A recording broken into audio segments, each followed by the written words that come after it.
todos, bienvenidos una semana más a las entrevistas en mi canal de YouTube. Este lunes contamos con Fernando Vicente, quien es profesor de la Universidad Francisco Marroquín y también colaborador del Juan de Mariana. Fernando estuvo hace poco involucrado en un evento que organicé bueno, le encasqueté el marrón de venir a criticar la propiedad intelectual.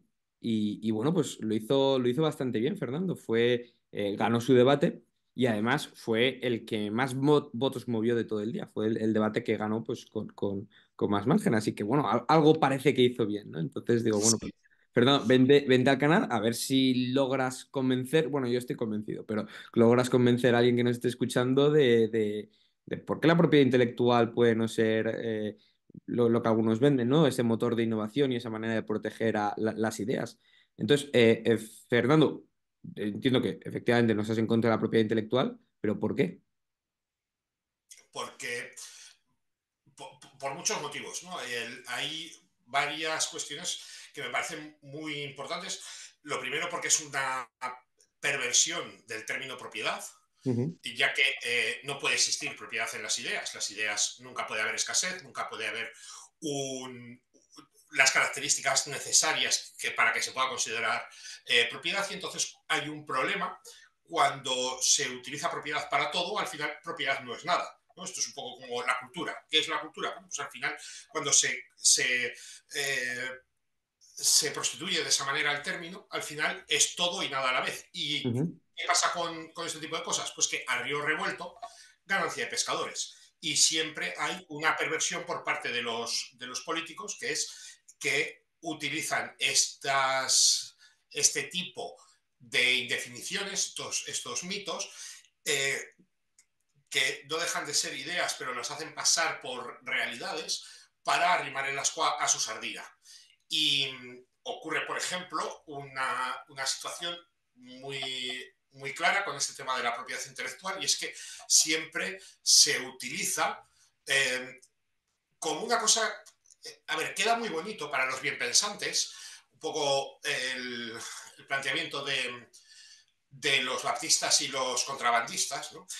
Queda muy bien para los bienpensantes decir, es que esto protege a los autores, pero al final siempre hay unos contrabandistas, y los contrabandistas al final acaba siendo, al politizarse el término, acaban siendo aquellas personas, pues, por ejemplo, los que cobran subvenciones del cine, o los medios de comunicación que cobran subvenciones, o aquellas cuestiones que generan, por ejemplo, todo ese entramado, que es enorme, de Ministerio de Cultura, más consejerías en las comunidades autónomas, más concejalías en los ayuntamientos, y al final ha pasado de ser algo que era muy espontáneo, y es que la gente del pueblo organizaba las fiestas del pueblo en función de sus gustos, a que incluso se genera un debate, como ocurrió la semana pasada, porque el Ministerio de Cultura no quería dar un premio a no sé qué historia de los toros. ujú. Mm, Primero, ¿para qué existe el Ministerio de Cultura? Si es que tiene sentido. Bueno, que no tiene sentido el Ministerio de Cultura, punto uno.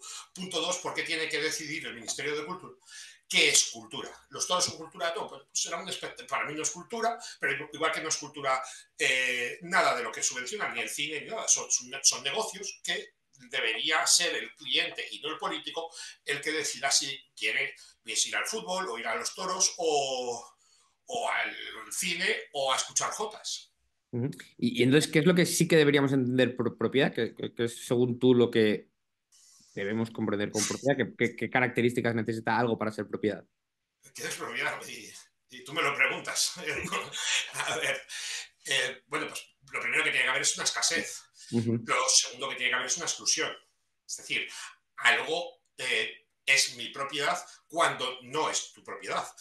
Si yo te cuento una idea, te cuento una historia, por ejemplo, la tenemos los dos. No ujú, pasa nada porque ambos conozcamos una receta, porque ambos conozcamos una fórmula para hacer cualquier actividad, o porque ambos conozcamos una historia. De hecho, al no poder haber exclusión puede haber en mi casa. Viene alguien y digo, no, usted no entra, o que ojalá fuera así de fácil, ¿no? Pero ojalá existiese, o sea, el concepto de propiedad privada estuviera bien delimitado en España. Pero claro, cuando llevamos en España llevamos poco más de 2 siglos. De hecho, fue muy trágico que era, no me acuerdo, era un ministro de Industria que creo que era canario, que Sebastián puede ser, no sé qué es Sebastián. Bueno, hace relativamente poco, 5 o 10 años como mucho, hicieron unas campañas del Ministerio de Industria Ujú. presumiendo de los 2 siglos que había habido en España de patentes. En ese momento estaba en un 14, en un 15% del paro. O sea, no puedes presumir a alguien de algo bueno cuando tienes un problema enorme, ¿no? Ujú. Y entonces el problema es eso, que cuando se tergiversa de esa manera, y ya digo, en España llevamos muy poco, porque eso viene, pues, es un poquito posterior a Cádiz, ¿no? Que ya lo estuve criticando en este canal, la Constitución de Cádiz, precisamente porque atenta contra el concepto de propiedad. Hasta Cádiz, el concepto de propiedad era una cosa sagrada en España, y ha habido 2 hitos muy importantes. Primero fue Cádiz, y bueno, Cádiz no por la ciudad de Cádiz, obviamente, sino por la Constitución de La Cádiz, Constitución y la después propia. la Constitución del 78. Entonces, la propiedad tiene que haber exclusión, Ujú. tiene que haber escasez, porque si no, pues ¿de quién es el aire? ¿De quién es el agua? Pero has mencionado ya lo de la escasez la segunda vez y esto me llama la atención porque alguien puede decir, bueno, pero hay escasez de buenas ideas, ¿no? No, no todo el No. mundo tiene buenas ideas. Bueno, pero sí, es cierto que no todo el mundo o sea, no todo el mundo tiene la capacidad ontológica de generar buenas ideas, pero sí de replicarlas. Quiero decir, Ajá. eh, el Quijote solo se ha escrito una vez y solo Ujú. se va a poder escribir el mejor libro de la historia una vez. La idea de Bitcoin solamente va a poder ser una vez, Ujú. pero todo el mundo puede tener, puede conocer la idea de Bitcoin, la idea del Quijote, la idea de la Asamblea de los Ratones de Lope de Vega. Ujú. Es decir, aunque la capacidad sea limitada, la posibilidad de replicación no es ilimitada. Esto es como el, siguiendo el paralelismo y hablando de la escasez, yo puedo tener un árbol y ese árbol hay una escasez. Y Ujú. luego puede dar una serie de manzanas, pero sigue habiendo una escasez. En cambio, en este caso, aunque solo tengamos un árbol, ese árbol, las manzanas son infinitas. Es decir, cuando alguien le cuenta algo a otra persona, o lee un libro, o lee un artículo, o lo que sea, o aprende la fórmula de, yo qué sé, del área del cuadrado, una vez que lo ha aprendido, lo primero, el propietario no deja de tenerlo, o sea, o el iniciante, el que ha generado esa idea, no deja de tenerlo, y lo segundo, la capacidad es infinita de replicación. Ujú. Ujú. Cuando se puede considerar propiedad, eh, se podría considerar propiedad, por ejemplo, a un río, pero no cada una de las gotas, porque en el momento que pasa de mi espacio y le llega al siguiente propietario, necesita que haya ese agua. Entonces, si imaginemos que un río está parcelado, si yo pongo una tajadera y no dejo que pase el agua al siguiente copropietario del río, ese vendría a mi finca y seguramente vendría con malas intenciones. Ujú. Y me decidas, claramente. ¿Y estás en contra de la propiedad intelectual o te parece que no es propiedad en ninguno de, las cosas, de los casos, ni patentes ni derecho de copyright, por ejemplo? No, no, el derecho, es que al final, claro, el problema es que, como digo, se define muy mal. O sea, Ujú. cuando se define muy mal, no. Está pretendidamente indefinido. O Ujú. sea, al final se acaba mezclando las patentes con el copyright, incluso con las marcas, ¿no? Que eso también hay gente que dice, no, pero es que hace falta proteger las marcas, ¿no? Y Coca-Cola, digo, pues vamos a ver, Coca-Cola. Yo siempre que me ponen ese ejemplo, siempre me acuerdo cómo cerca de mi casa había una tienda donde vendían Coca-Cola, que era Coca-Cola, de marca Coca-Cola, pero no era una Coca-Cola española. Entonces estaba, no me acuerdo de si era de Polonia o no sé qué, y sabía totalmente distinta a la Coca-Cola que estamos acostumbrados en España. Ujú. Entonces era la misma marca, pero el sabor era totalmente distinto. Y del mismo modo hay un montón de bares que tienen el mismo nombre. El bar España, en la Plaza España, de todos los pueblos. El bar Pepe, el bar Aragón, el bar no sé qué, siempre todo lo que tenga que ver con nombres propios o nombres de ámbitos geográficos, al final se repite continuamente y no pasa nada. Entonces, ni a lo pequeño ni a lo grande, o sea, ni a pequeña escala ni a gran escala, las marcas tienen justificación. Siguiente, las... no Cuando es dices una necesario. matización, cuando dices las marcas tienen justificación, la exclusión en base a las marcas, quieres decir, ¿no? Es decir, que una empresa se quiera dar a conocer con su marca, sí que tiene sentido, tiene Ah, sí, justificación sí, de claro. utilizar la marca. Solo para Digo, matizar.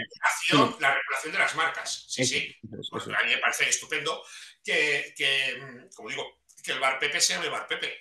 Sí, De sí. hecho, muchas veces el bar se puede llamar bar, yo qué sé, la isla de Pascua, y sin Ujú, embargo el dueño del bar se llama Pepe y la gente conoce, pues vamos al Pepe, ¿no? Eso ujú, es algo muy habitual. Entonces, a lo que me refiero es que lo perverso es la regulación, no la existencia de la marca. ujú, O sea, es como eh, algo que no aporta nada y la propiedad intelectual no aporta nada tanto ni a nivel de inventos ni a nivel de producción artística.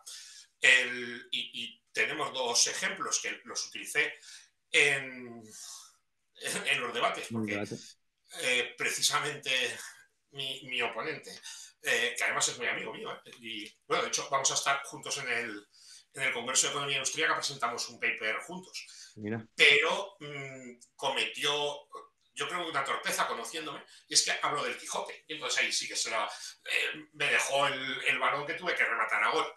El, precisamente el Quijote, bueno, él hablaba de un cuento de Borges, ¿no? Pero que hablaba sobre el Quijote.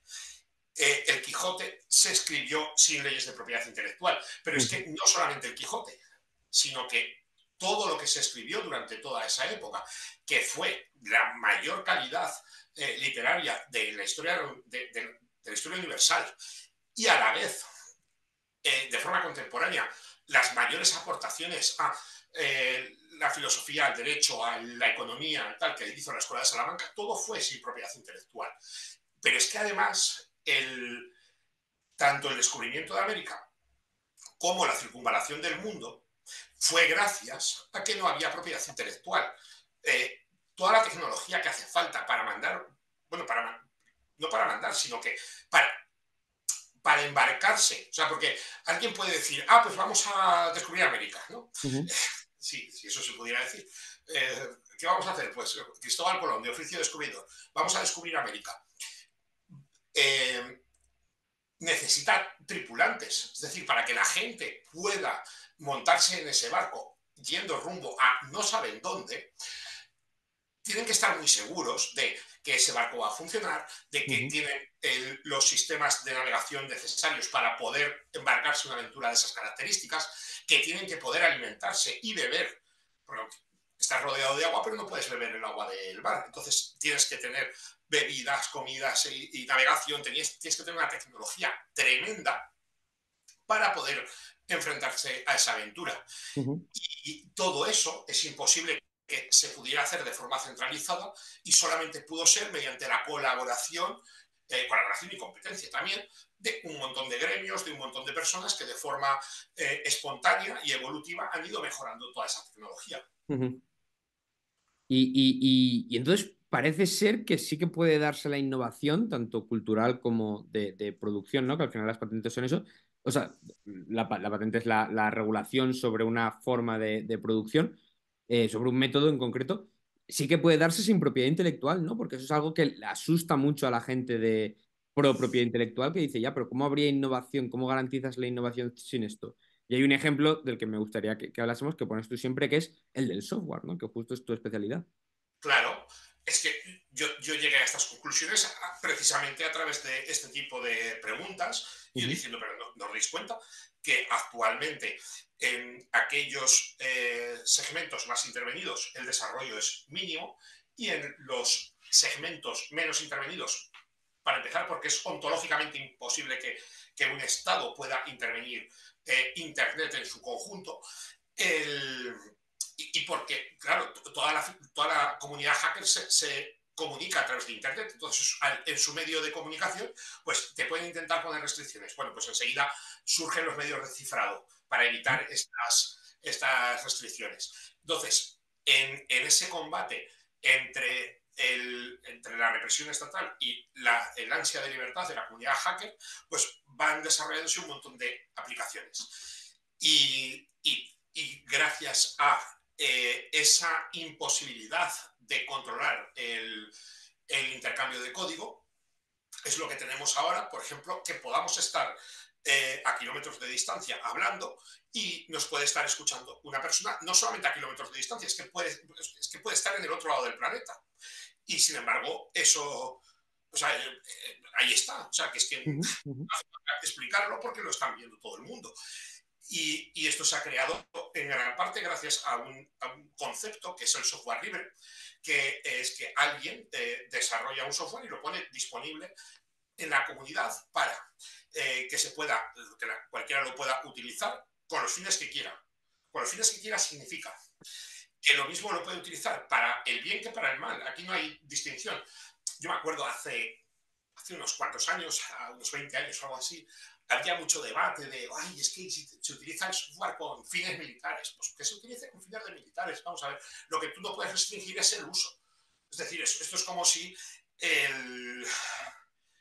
si te vendieran una navaja y te dijeran, pero solamente es para pelar patatas. No, no, pero yo lo llevar para cortar jamón. No, no, no. Usted esto es solamente para pelar patatas. No, no. Tampoco te puede restringir el vendedor el uso que vayas a hacer, incluso aunque sea maligno. O sea, obviamente, el cuchillero no te va a vender esa navaja para apuñalar gente, o no va a ser su intención, pero tampoco te lo puede restringir, porque una vez que te lo ha vendido, si es tuyo, podrás hacer lo que quieras. Entonces, tenemos libertad de uso, libertad de estudio. Esto es fundamental también, porque lo que permite esa libertad de estudio es que, aunque alguien quisiera hacer algo malo, hay tantos ojos mirando ese código que no va a poder hacer ninguna cosa maligna.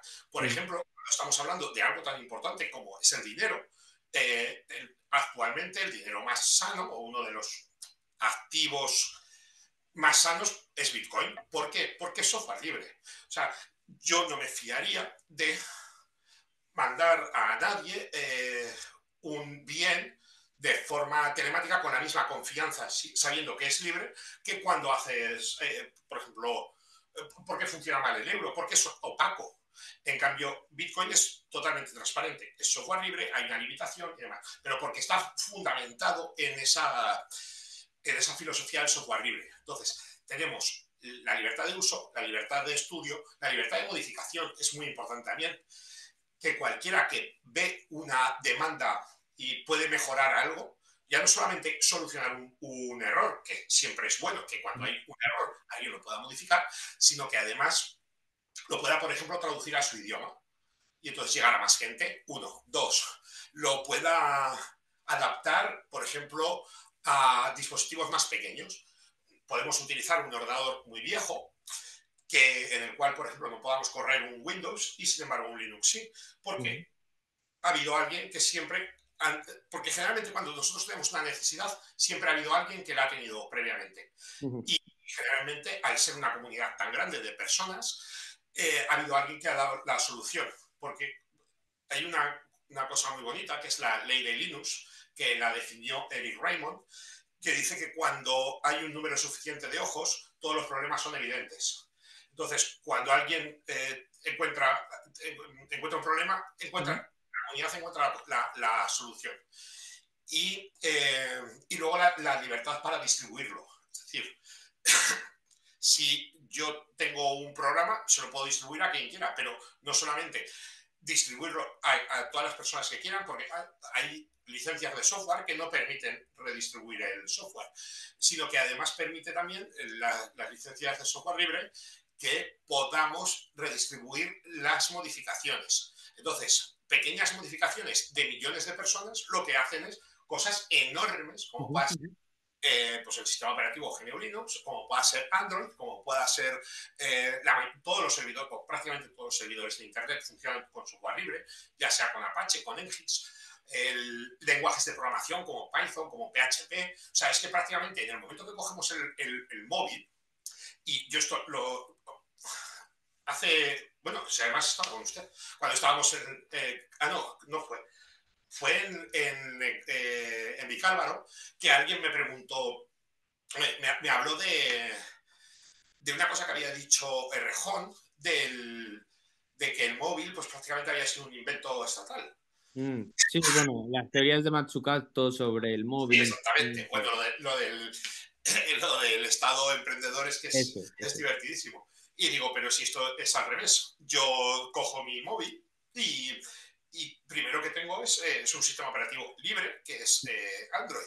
Empiezo a navegar por Internet y todo, para empezar, los protocolos de Internet son libres todos, o casi todos, vaya, pero los que solemos utilizar son protocolos libres. Navegas en una página y te encuentras lenguajes como tanto como tanto lo que vemos, es Ujú, decir, cómo maquetan los documentos, ujú. que pues, HTML o CSS, que son lenguajes, como las herramientas, es decir, tanto el protocolo como el lenguaje como la herramienta, todas son libres. Y no podemos olvidar que eso es gracias a que hay millones de personas que están trabajando de forma descentralizada y de forma sin ningún tipo de planificador central. Cada uno resuelve las necesidades que tiene. Lo que estabas diciendo me hace creer que para confiar en el software libre o en modelos de negocio abiertos, descentralizados, tienes que creer que no todos tus consumidores son estúpidos, ¿no? Si crees que sí que lo son, pues entonces sí que dirás, no, no, tiene que ser centralizado, tengo que ser yo desde arriba quien acepte y adopte cualquier cambio, pero en el momento en el que confías un poco en esa sabiduría descentralizada, lo deberías aceptar, ¿no? Porque lo que estás diciendo es simplemente ser consciente de la realidad de que tienes gente que puede mejorar el producto, de que hay gente, pues eso, con más ojos de los que puedes tener tú, y un poco la sabiduría colectiva y el conocimiento colectivo que está ahí de forma descentralizada. Y claro, tú al final, cuando quieres la información de los demás, les tienes que dar algo a cambio. Aquí el incentivo es que ellos se lleven un mejor producto. Claro, y además eso se nota, huele, ¿no? Ujú, Las cosas funcionan mejor porque, por ejemplo, yo qué sé, algo también muy habitual, ya que estamos aquí a través de Internet, las pestañas de los navegadores, eso empezó en el mundo del software libre. Firefox tenía esas pestañas muchísimo tiempo antes de que Microsoft lo implementara no me acuerdo cómo en Internet Explorer se llamaba el navegador, ¿no? Eh, es decir, siempre todas las mejoras surgen, las mejores innovaciones surgen del mundo libre y luego ujú. ya igual lo adapta pues Microsoft u otras empresas. Y eso que ahora Microsoft también está, bueno, sin llegar a entenderse como una empresa de software libre, pero sí que está eh, Abriéndose un haciendo poco. acercamientos Vale. que hace no mucho, no sé, ahora 15 años o algo así, cuando estaba de CEO Steve Ballmer, decía cosas como que el software libre es un cáncer o que no generaba empleo, al revés. Lo que no genera empleo es el software privativo. De hecho, hay las principales empresas de software, bueno, el ejemplo lo tenemos en el propio Microsoft, como al principio decían eso y ahora, por ejemplo, pues han metido 7.500 millones de dólares en GitHub o han desarrollado un lenguaje como TypeScript o un editor de texto que se llama Visual Studio Code, que es súper utilizado. A mí no me gusta absolutamente nada, porque yo utilizo V, me siento mucho más cómodo, porque trabajo de una forma mucho más rápida y más productiva trabajando con V, pero sí que es cierto que, no sé, igual ahora un 80% de los programadores utilizan, bueno, quizá no tanto, pero muchísimos, porque vemos cualquier tutorial de programación y los propios que hacen el tutorial están utilizando Visual Studio Code, entonces eso se va expandiendo. Ujú. O, por ejemplo, nos encontramos con que la mayoría de las redes sociales, cuando en los momentos de crecimiento es cuanto más se involucran con el mundo del software libre. Tanto Facebook cuando lanza Angular como eh,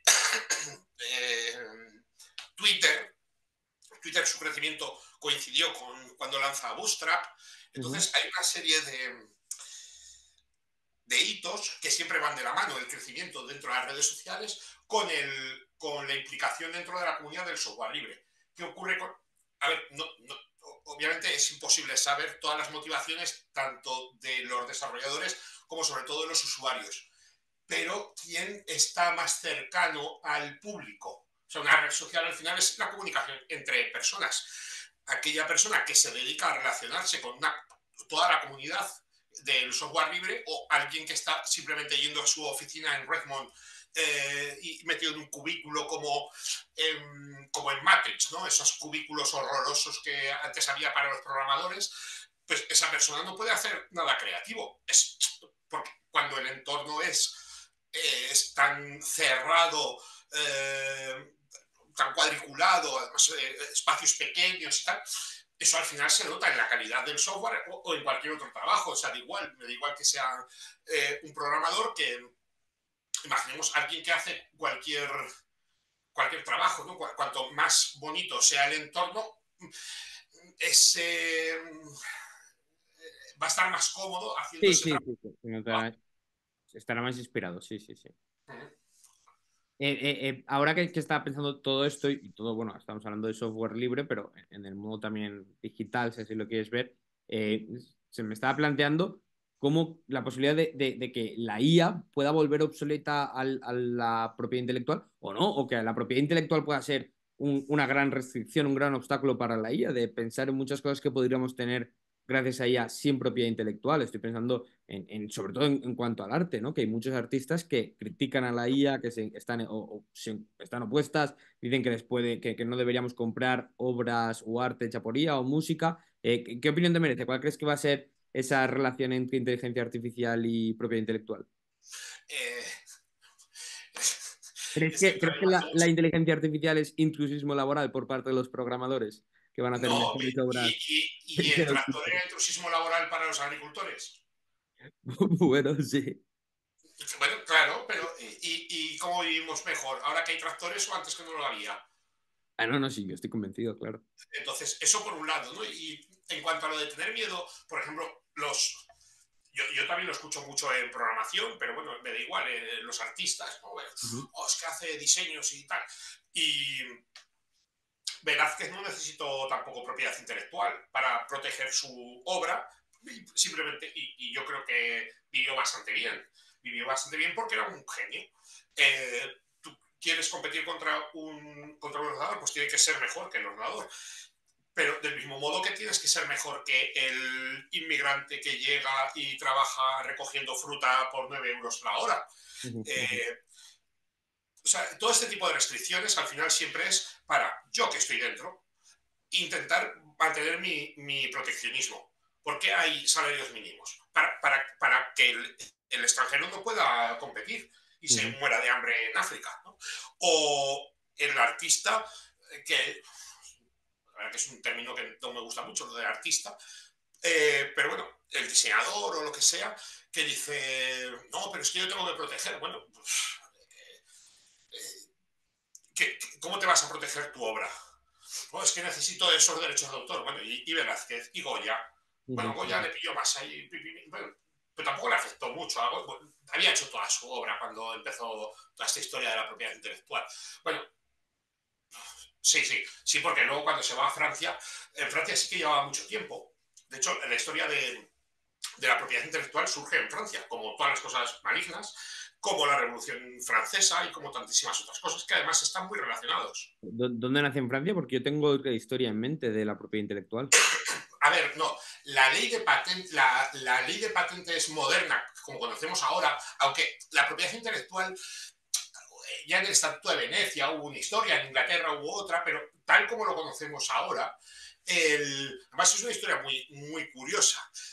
Yo Por, el primer caso que conozco aislado, pero es en Siracusa, en tiempos de Platón, que había un plato típico de Siracusa y sí, todos los cocineros que habían estudiado allí, habían aprendido ya a cocinarlo, lo tenían permitido hacer ese plato tradicional. Y luego, si no, pues creo que es el caso que vas a decir, Inglaterra, que es la ley de patentes moderna. sí, pero la primera ley de patentes, tal como la conocemos ahora, es de 1700. Bueno, a ver, todo es una sucesión de acontecimientos, ¿no? Por Ujú. ejemplo, Sí, claro.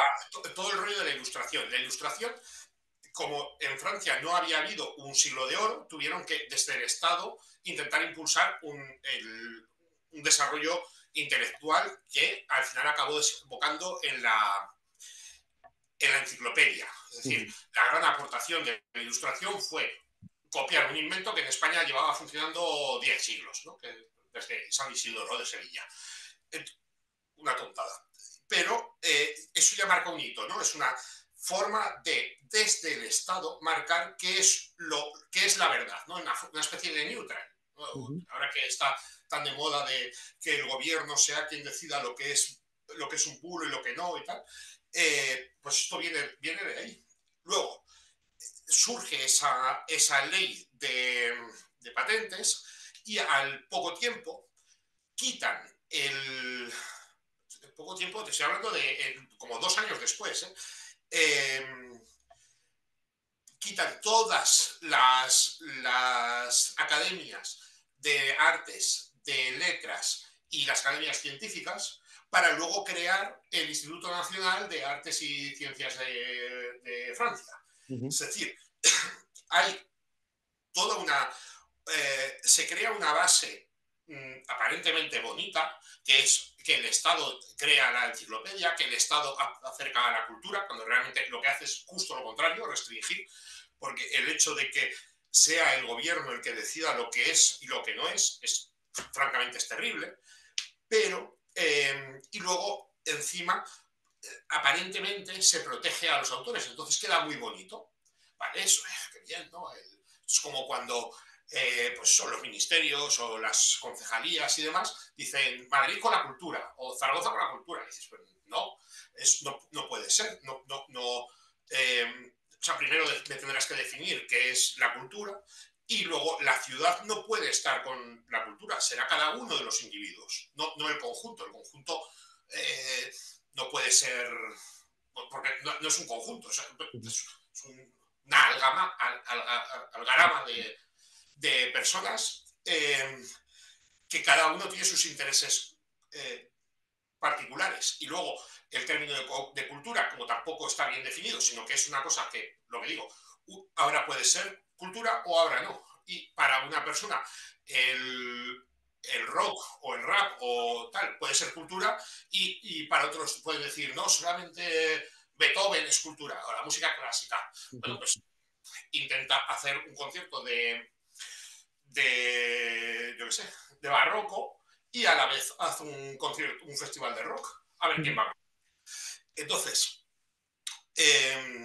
claro, al final acaba convirtiéndose en mitos entrelazados y al río revuelto, lo que digo, ganancia de pescadores. Siempre es el político el que dice eso. Pero al final es esa fatal arrogancia de decidir qué es la cultura y qué es lo que no, ocurre lo que ocurre en el cine español. Sí, sí.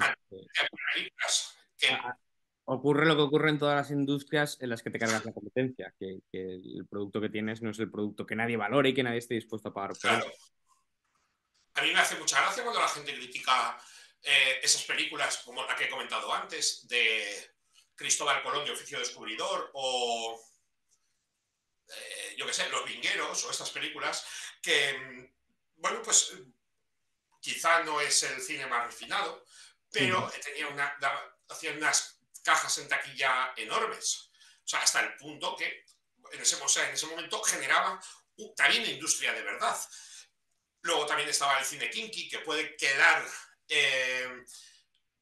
como que no es algo muy elevado y tal, y el enaltecer pues, a los personajes más, bueno, pues los yonkis y gente así, pero bueno, al final es otra de las cosas que nos gusta mucho en España, porque la picaresca también, los protagonistas eran gente marginales y demás, y es lo que nos gusta, y al final es lo que estaba ofreciendo la industria al consumidor, y cuando de arriba a abajo decides qué es lo que se puede hacer y qué es lo que no, o aunque no lo decidas, porque alguien podría decir, no, pero en España no hay una censura clara, tal. Sí, sí, pero al final, si unos compiten con 2 millones de euros y el otro tiene 0 euros, pues al Ujú. final juega con ventaja el de los 2 millones, que además cuanto más politizado esté, más fácil es que gane premios, que salga en televisiones y demás, porque además los medios de comunicación también al final no dejan de ser más que herramientas del gobierno.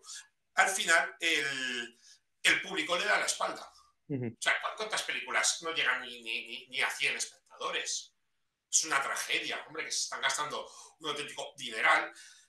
Y ojo, un auténtico dineral irrastreable, que es lo peor, porque hay distintas capas. ¿No? Ujú. No solamente está el Estado, es que están las comunidades, luego están los institutos. ¿Qué es eso del Instituto Cervantes? Pero qué tontería. O sea, existe la sociedad cervantina, que es mucho más útil porque es privada y hace cosas más interesantes que el Instituto Cervantes, que al final está intentando imponer unos criterios puramente políticos. Sí, sí. No, que al final la cultura, como muchas otras cosas de la sociedad, si vale la pena salvarlo, vale la pena salvarlo por beneficio. Y eso de hacerlo a base de subvención, pues bueno. Fernando, como ya sabes que hayas pasado por aquí un par de veces, hacia el final de las entrevistas siempre me gusta hacer dos preguntas. La primera, si nos puedes hacer recomendaciones de libros. En este caso, pues ya nos viniste a hablar sobre Aragón y su historia anarcocapitalista, sobre blockchain y ahora propiedad intelectual, pues nos puedes recomendar algún libro, alguna lectura. Yo recomiendo tus escritos en el Juan de Mariana sobre software libre y ahora, bueno, pues si aparte de eso hay alguna recomendación que nos quieras hacer. Pues mira,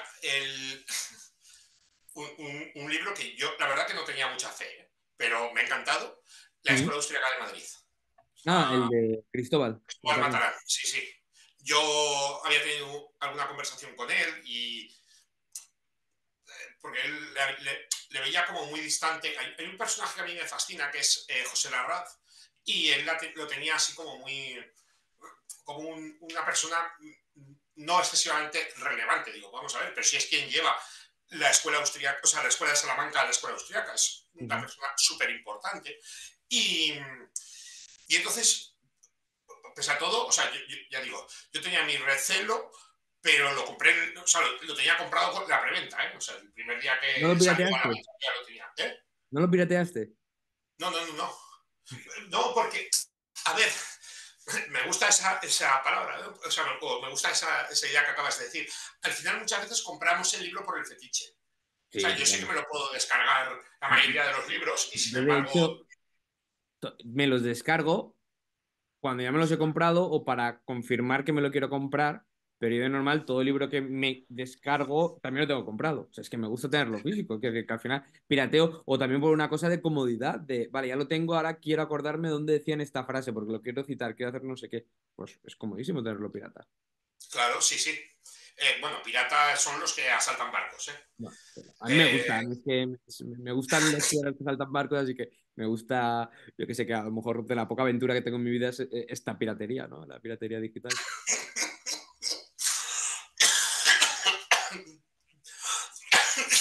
pues igual te tienes que, que replantear algo en tu vida, Bueno. si esta es tu máxima aventura. No, pero vamos, yo no le hubiera hecho ningún daño a Cristóbal si lo hubiese descargado y sin embargo lo preferí comprar. Sí, sí, muy bien. Eh, Más libros, pues también he leído la biografía que se llama Don Diego de Covarrubias y Leiva, de León Gómez Rivas, Ujú. también muy interesante, muy interesante. El complementa, tiene otro libro también muy bonito que se llama Campeones de la Libertad, León Gómez Rivas, pero a mí me gusta mucho más tanto la narrativa como la estructura, como todo, el, el libro de Diego de Covarrubias. Ujú. Mm, Así más lecturas así interesantes eh, que haya leído potentes. Es que no sé exactamente cuántas en los libros porque me Ya parece que ya está, estuve con hablando las de dos, ya Gracián, digo, ¿eh? voy a enlazar a tus antiguos vídeos y con esto la gente ya tiene para rato porque ya las otras ya hiciste Sí, sí, pues por eso es que yo me acuerdo que he nombrado, por ejemplo, yo siempre cuando alguien me pregunta por libros siempre recomiendo, para mí, uno de los mejores autores. Mira, sí, te voy a recomendar otro libro súper potente, pero súper potente. La historia de la invasión la historia de la invasión de la China de Juan de Palafox. Ujú, Precisamente en el aniversario de Juan de Mariana estuve ujú, con Eric Graf y estuvimos hablando de ese libro que yo lo tenía ahí como muy olvidado, ¿no? Y él, bueno, muy olvidado. Yo creo que incluso es de estos libros que los tienes y no lo acabas de... no acabas... Bueno, pues lees 100 páginas o 20 páginas o las que sean y lo dejas ahí, ¿no? Y me habló también que dije, bueno, pues tengo que retomarlo. También en una sentada, ¿no? O sea, empecé, no me acuerdo, Juan de María, sí, me parece que eso fue un viernes, ujú. pues empezaría el sábado y terminaría el domingo el libro, y es bastante extenso. Que me pasó otra cosa parecida, ahora me acuerdo de otro libro también muy potente, que se llama Instrucción de Mercaderes, Ajá. que lo conocía porque lo había recomendado Huerta, Ah, vale, iba a y decir, a mí me suena mucho de haberlo escuchado recomendado por Puerta, sí. sí, pues lo había recomendado Huerta y lo había comprado por Huerta, pero no lo había leído. O sea, es una de estas cosas que lo compras, puro Ujú. fetiche, lo dejas ahí en la estantería y no lo lees hasta que, bueno, pues hasta que llegó Alfonso Sánchez Hormigo, un profesor de la Universidad de Zaragoza, y también lo recomendó y dije, pues si lo recomienda Alfonso Sánchez Hormigo y Jesús Huerta de Soto, tiene que ser una bomba de libro. Y también me lo leí. Otro libro también muy interesante, Mario Rizzo, La economía del tiempo y la ignorancia. Ah, sí. A mí ese también me pareció súper interesante Ujú. para entender el... Y luego respecto a propiedad intelectual y demás, hay un libro muy interesante. Bueno, no es un libro, es un artículo. Eh, bueno, ahora me vienen varios a la cabeza, ¿no? El copyleft es explicado a los niños de Booming. Ese lo recomendaste la anterior entrevista.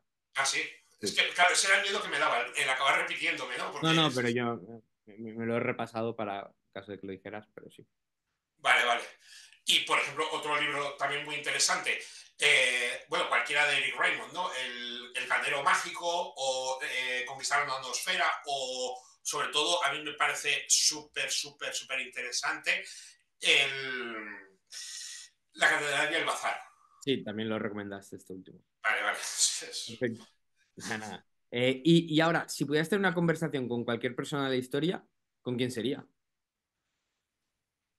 Bueno, pues estamos hablando de propiedad intelectual, pues sí que podría ser interesante pues con Cervantes y con Juan de Palafox.